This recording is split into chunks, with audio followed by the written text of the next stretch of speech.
Well, in his first interview with international media since being removed from power, he tells me, that is Imran Khan, how he believes the United States interfered to have him ousted. On the 7th of March, Becky, Under Secretary of State in the US, who's responsible for South Asia, he calls our ambassador, a meeting between our ambassador in Washington. He tells our ambassador, in an official meeting, there are note takers on both sides. He tells the ambassador that unless you get rid of your Prime Minister Imran Khan in a vote of no confidence, which, by the way, hadn't been tabled as yet, but he seemed to know about it, he said, unless you get rid of him, Pakistan will suffer consequences. And then goes on to say, of course, if you get rid of him through the vote of no confidence, all will be forgiven.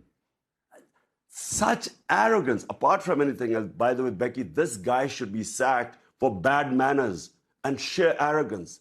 Imagine telling a country, an ambassador of a country of 220 million people that you get rid of your prime minister. So this is where it started. The next day, this vote of no confidence is tabled in our parliament. And then follows... Why have you never made this public before? You are being very specific about what you allege was said. Well, Becky, I put it in front of our cabinet. This cipher was read out in the cabinet. There are minutes of the cabinet. Then I presented it in our National Security Council, where all the service chiefs were present.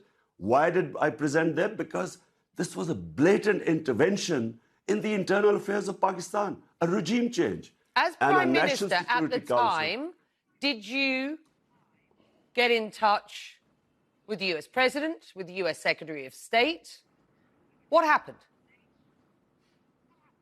The National Security Council decided to give a démarche, protested to the US in Pakistan and in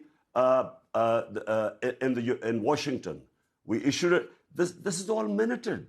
Then we presented it to the Parliament Committee, then the Speaker of Parliament, then the President of Pakistan, who has this cipher, he sent it to the Chief Justice of Pakistan that there should be an inquiry held in this blatant interference in the internal affairs of Pakistan. Pakistan's new foreign minister says the United States and his country are entering a new engagement after what has been years of strained relations. And you and I have talked about those strained relations under your premiership. Do you believe, for the sake of Pakistan, that it is better to have a good relationship with the United States? Becky, I had perfectly good relationship with the Trump administration. It's only when the Biden administration came and it coincided with what was happening in Afghanistan. And for some reason, which I still don't know, they never got in touch with me. There was no US ambassador to Pakistan. I have no idea. But look, my point is very simple. 220 million people of Pakistan elected me. My first responsibility is to the people of Pakistan. My responsibility is for the well-being. We have 50 million people living below the poverty line. So when Russia offers us 30% discount on oil and 30% discount on wheat imports, India does the same. India is part of the Quad, part of the strategic alliance with the US. India imports oil from the US. But for some reason, this was taken against me, as if I was being anti-US or anti-American. The US, let me repeat, has rubbished the notion that they have been involved in regime change in Pakistan. You continue to assert what they suggest is a conspiracy theory here. Do you genuinely believe that the US has been behind a regime change in Pakistan? Before this happened, before this meeting with Donald Lu and our ambassador, the US embassy was calling members of my party who were some of the backbenchers who were not happy. They were having meetings with the US embassy. And what were they meeting them? And they were the first ones who then jumped ship. And they were the ones who then offered $1 million each to buy my other members of parliament who actually jumped ship later on. Why would the US embassy be interested in backbenchers of our party? So is the current government an American implant? It's with their blessings. And, you know, the painful thing, Becky, is not just that everyone, we all call it imported government, but the worst thing is there are a bunch of criminals. For 30 years, these guys have been plundering the country. 60% of the cabinet is on bail. You were in Russia meeting President Putin the day he announced the war in Ukraine. The optics didn't and don't look good, do they? They didn't, Becky, but let me explain to you, this visit was planned a long time back, and all the stakeholders in Pakistan were on board. The military wanted hardware from the Russians.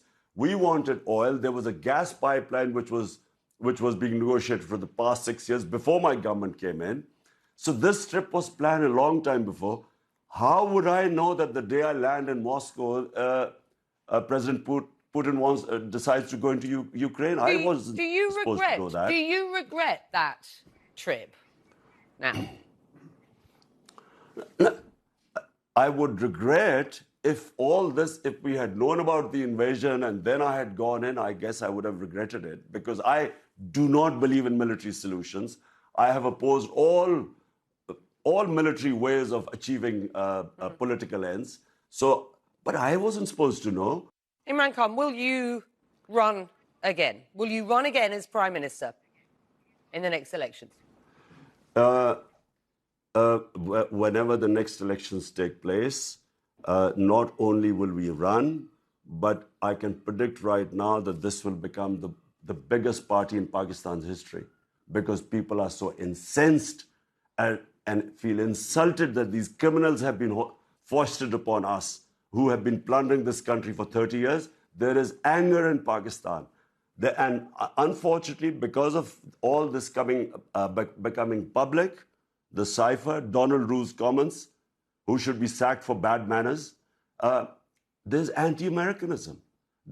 Because you know that so many regime changes, where the US, like in Iran, Prime Minister Mossadegh, like in South American countries, when unpopular governments are foisted on a people, the resentment then goes to against the US. And unfortunately, yes, there is anti-Americanism right now.